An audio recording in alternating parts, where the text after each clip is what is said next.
நம்மள நிறைய பேர் இன்சல்ட் பண்ணியிருப்பாங்க, ஹர்ட் பண்ற மாதிரி பேசியிருப்பாங்க. ஆனா அவங்க எல்லாரும் நம்மள ஹர்ட் பண்ற மாதிரி, இன்சல்ட் பண்ற மாதிரி பேசும்போது அவங்களுக்கு அதே மாதிரி டங் லைஃப் கொடுக்கலாம், டங் டைலாக் வச்சு அவங்கள நம்ம இன்சல்ட் பண்ணலாம் வித்தவுட் எனி ஹார்ம்ஃபுல் வேர்ட்ஸ்ன்னு சொல்லி ஒருத்தவங்க ப்ரூவ் பண்ணியிருக்காங்க.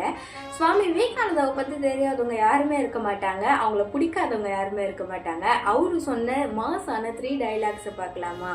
ஒரு ஃபாரின் காலேஜ்ல இருக்கும் போது அங்க இருக்க ப்ரொஃபஸருக்கு விவேகானந்தாவை பார்த்தாவே சுத்தமா ஆகாது. அவரோட கலர் டோன்னாலையும், அவர் இந்தியன்றதாலையும், அவரோட ட்ரெஸ்ஸிங் சென்ஸை பத்தி நம்ம எல்லாருக்கும் தெரியும்ல, அந்த மாதிரி ஒரு ட்ரெஸ்ஸிங் சென்ஸாலையும் அவரை பார்த்தாவே அந்த ப்ரொஃபஸருக்கு சுத்தமா பிடிக்காதான். அவர் எப்படியாச்சும் வம்பிழுக்கு இழுக்கணும்னு சொல்லி அவர் ப்ரொஃபஸர் நினைச்சிட்டே இருப்பாரு.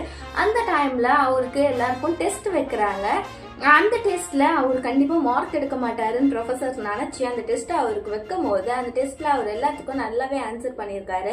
ஆனா அந்த ப்ரொஃபசர் அந்த பேப்பரை கரெக்ஷன் பண்ணி மார்க் போடாம இடியட்னு சொல்லி போட்டு கொடுத்துருக்காரு. அதை பார்த்த விவேகானந்தார், அவருக்கு தெரியும் அவரை இன்சல்ட் பண்றதுக்காக தான் அந்த மாதிரி கொடுத்துருக்காங்கன்னு அவருக்கு தெரியும். ஆனா அது அப்படியே அந்த ப்ரொஃபசர் கிட்ட எடுத்துட்டு போய், நீங்க உங்களோட பேரை தெரியாம இதுல சைனா போட்டிருக்கீங்க, நீங்க மார்க்கே எனக்கு போடலன்னு சொல்லியிருக்காரு. அது மிகப்பெரிய அசிங்கமா அவர் ப்ரொஃபசருக்கு போயிருக்கு. அண்ட் மாசான டயலாக அவர் கொடுத்திருக்காரு.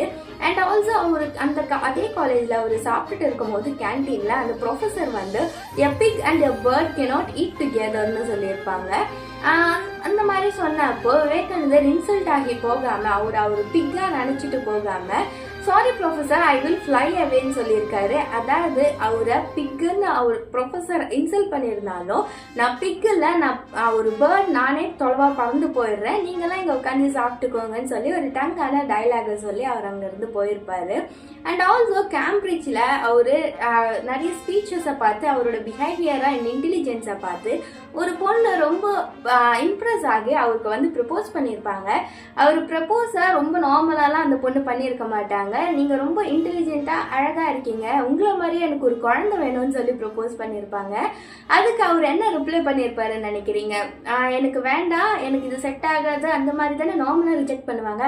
உங்களுக்கு அந்த மாதிரி குழந்தை வேணும்னா என்ன, நீங்க குழந்தைய தட்டு எடுத்துக்கோங்க, அப்போ நீங்க இந்த மாதிரி ஒரு இன்டெலிஜென்ட்டான பையனுக்கு அம்மாவா ஆயிடுவீங்க, உங்களோட ஆசையை நிறைவேறிடும்னு சொல்லி ஒரு டங்கான டைலாக் சொல்லியிருப்பாங்க. அவங்க நம்ம கிட்ட என்ன வார்த்தை விடுறாங்களோ அந்த வார்த்தையை நம்ம எப்படி எடுத்துக்கிறோன்றதுல தான் இருக்கு. அவர் அன்னைக்கு அவரை பிக்கா கன்சிடர் பண்ணி ஃபீல் பண்ணி அந்த ப்ரொஃபஸரை திட்டி இருக்கலாம். ஆனா அவரு அதே டைலாக, அவர் இந்த ப்ரொஃபஸர் என்ன சொன்னாங்களோ அதே டைலாக மாத்தி அவர் பேர்டா அவரை கன்சிடர் பண்ணியிருக்காங்க. அதே மாதிரி உங்க லைஃப்ல நடக்கிற எல்லா விஷயத்தையும் பாசிட்டிவா கன்சிடர் பண்ணி மூவ் ஆன் பண்ணீங்கன்னா எல்லாமே இவரை மாதிரியே டங் லைஃபா கொடுக்குற மாதிரி இருக்கும். இந்த மாதிரி இன்ட்ரெஸ்டிங்கான விஷயம் உங்களுக்கு தெரியணும்னா நட்சத்திர ஐகிரி